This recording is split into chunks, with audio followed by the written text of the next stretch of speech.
好，来继续来看美国的对顶关税会甲台湾扣偌济税呢？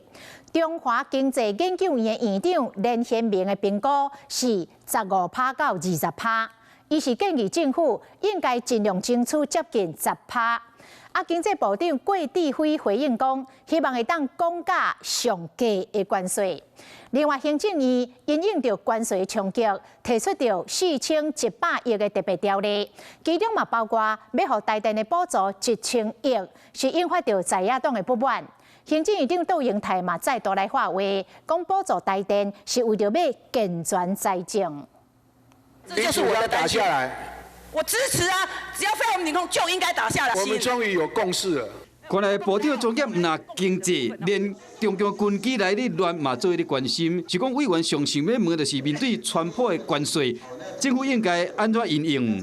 加到930亿够吗？要对产业应该要更多吧？应该加到1930亿吧？我一直认为台电的1000亿挹注，那就是对产业的协助。觉得不应该是在这4100亿里面去暗度陈仓啊！强调讲补台电的重要性，杜英泰嘛替产业界清明，希望在野会当听入耳。在跟产业的座谈会当中，多次的都听到产业界希望能够维持稳定的电价，将台电挹注1000亿的这个预算再把它放进来。爱健全财政，主要就是因为受到川普关税影响。中经院院长连贤明估计，以川普台湾以25%为基准提悬关税，加美国硬对硬欧盟税率是20%，就连甲川普是盟友的以色列嘛被扣17%，所以讲估计美国对台湾扣税税额差不多是伫15到20之间，建议政府应该尽量争取接近10%。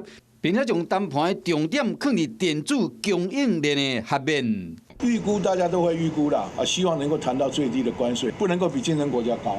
安怎将关税影响降到上低，考验政府应对的智慧。